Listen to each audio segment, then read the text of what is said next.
എന്നെ എന്തിനീ ഭൂമിയെ സൃഷ്ടിച്ചു എന്ന് ഒരിക്കലെങ്കിലും ചിന്തിക്കാത്തവരുണ്ടാകത്തില്ല. എസ്പെഷ്യലി എന്തെങ്കിലും ബുദ്ധിമുട്ടുകൾ ജീവിതത്തിൽ ഉണ്ടാകുമ്പോൾ. എന്നാൽ ജനിപ്പിച്ചതിൻ്റെ പേരിൽ ആരെങ്കിലും സ്വന്തം മാതാപിതാക്കൾക്കെതിരെ കേസ് കൊടുക്കുമോ? അങ്ങനെ ഒരാൾ കേസ് കൊടുക്കുന്നതിൻ്റെ കഥ ഡിസ്കസ് ചെയ്യുന്നതാണ് കഫർനൗം എന്ന് പറയുന്ന ലെബനീസ് മൂവി. സെയ്ൻ എന്ന് പറയുന്ന 12 വയസ്സുള്ള കുട്ടി തന്നെ ഇറസ്പോൺസിബിൾ ആയിട്ട് ഈ ഭൂമിയിൽ ജനിപ്പിച്ച മാതാപിതാക്കൾക്കെതിരെ കേസ് ഫയൽ ചെയ്യുന്നതാണ് കഫർനൗം എന്ന് പറയുന്ന മൂവിയുടെ മെയിൻ പ്ലോട്ട്. എന്നാൽ ഈ സിനിമയുടെ പ്ലോട്ടും നമ്മുടെ നാട്ടിൽ അധികം ആരും കേൾക്കാത്ത ഒരു ഫിലോസഫിയും തമ്മിൽ നല്ലൊരു ബന്ധമുണ്ട്. ആ ഫിലോസഫിയുടെ പേരാണ് ആന്റി നാറ്റലിസം. ആന്റി നാറ്റലിസം എന്ന് പറയുന്ന ഫിലോസഫി പ്രധാനമായും പറയുന്നത് പ്രൊക്രിയേഷൻ അല്ലെങ്കിൽ ജനിപ്പിക്കുക എന്ന് പറയുന്നത് മോറലി തെറ്റാണെന്നുള്ള കാര്യമാണ്. അതിനവർ പറയാൻ 2 കാരണങ്ങളാണുള്ളത്. ഒന്ന്, കൺസെന്റിന്റെ ആർഗ്യുമെന്റ് ആണ്. ഒരു ജീവനെ ഈ ഭൂമിയിലോട്ട് ജനിപ്പിക്കുന്നതിന് മുമ്പ് അതിന്റെ കൺസെന്റ് ആരും ചോദിക്കാറില്ല. രണ്ടാമത്തെ ആർഗ്യുമെന്റ് എന്ന് പറയുന്നത് ഈ ഭൂമി എന്ന് പറയുന്നത് അൾട്ടിമേറ്റ്ലി സഫറിങ്ങും പെയിനും ഉള്ളൊരു സ്ഥലമാണ്. എൻഡ് ഓഫ് ദ ഡേ എല്ലാവരും മരിക്കുകയും ചെയ്യും. അതുകൊണ്ട് തന്നെ ഇന്നെവിറ്റബിൾ ആയിട്ടുള്ള ഒരു സഫറിങ്ങിലോട്ടും പെയിനിലോട്ടും ഒരാളെ കൺസെന്റ് ഇല്ലാതെ തള്ളിവിടുന്നത് മോറലി തെറ്റാണ്. മോഡേൺ വേൾഡിൽ ഇതിനെ ഏറ്റവും കൂടുതൽ പോപ്പുലർ ആക്കിയത് ഡേവിഡ് ബെനറ്റർ എന്ന് പറയുന്ന സൗത്ത് ആഫ്രിക്കൻ ഫിലോസഫറാണ്. അതിന് അദ്ദേഹം അസിമെട്രി ആർഗ്യുമെന്റ് എന്ന് പറയുന്ന ഒരു തിയറിയാണ് മുന്നോട്ട് കൊണ്ടുവന്നത്.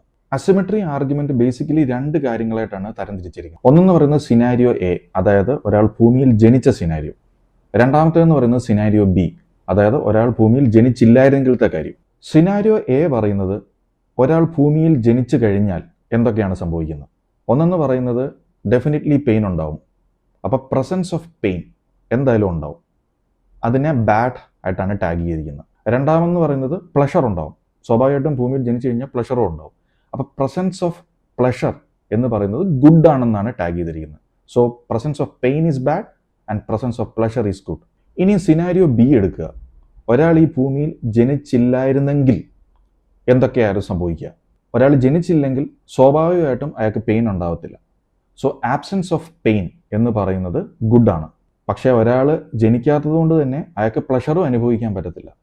സോ ആബ്സെൻസ് ഓഫ് പ്ലഷർ എന്ന് പറയുന്നത് ബാഡ് എന്ന് പറയുന്നില്ല, നോട്ട് ബാഡ് എന്നാണ് പറയുന്നത്. അതുകൊണ്ടാണ് ഇതിനെ അസിമെട്രി ആർഗ്യുമെന്റ് എന്ന് പറയുന്നത്. അതായത് സിമെട്രിക്കൽ അല്ല.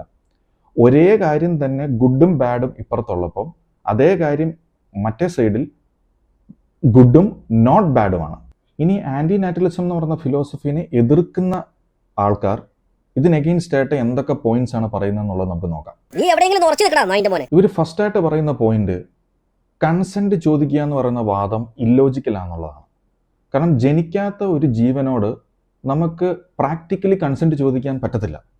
സോ ആ വാദം ഇല്ലോജിക്കൽ ആണെന്നാണ് ഇവർ പറയുന്നത്. രണ്ടാമതായിട്ട് ഇവർ പറയുന്നത് ലൈഫ് സഫറിങ്ങും പെയിനും മാത്രമാണെന്നുള്ള വാദം തെറ്റാണെന്നുള്ളതാണ്.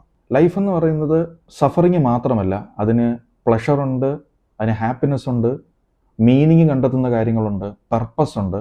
അതിനാൽ ലൈഫ് സഫറിങ്ങും പെയിനും മാത്രമാണെന്നുള്ള ആർഗ്യുമെന്റ് വളരെ നെഗറ്റീവായിട്ടുള്ള ഒരു ആർഗ്യുമെന്റ് ആണെന്നും അങ്ങനെ മാത്രം ലൈഫിനെ കാണാൻ പറ്റത്തില്ലെന്നുള്ളതാണ് അവർ പറയുന്നത്. മൂന്നാമത് അവർ പറയുന്നത് ഡേവിഡ് ബെനാറ്റർ പറഞ്ഞ അസിമെട്രി ആർഗ്യുമെന്റിന്റെ ആ അസിമെട്രിയെ പറ്റി തന്നെയാണ്. അതായത് ഒരേ കാര്യം തന്നെ ഗുഡും ബാഡും ഒരു സൈഡിൽ വരുമ്പോൾ മറ്റേ സൈഡിൽ അത് ഗുഡും നോട്ട് ബാഡുമാണെന്ന്. സോ ആ അസിമെട്രി എന്ന് പറയുന്നത് അദ്ദേഹം ആ ഫിലോസഫി ശരിയാക്കാൻ വേണ്ടി മനഃപൂർവ്വം വളച്ചൊടിച്ചതാണെന്ന് ചിലർ ആരോപിക്കുന്നുണ്ട്.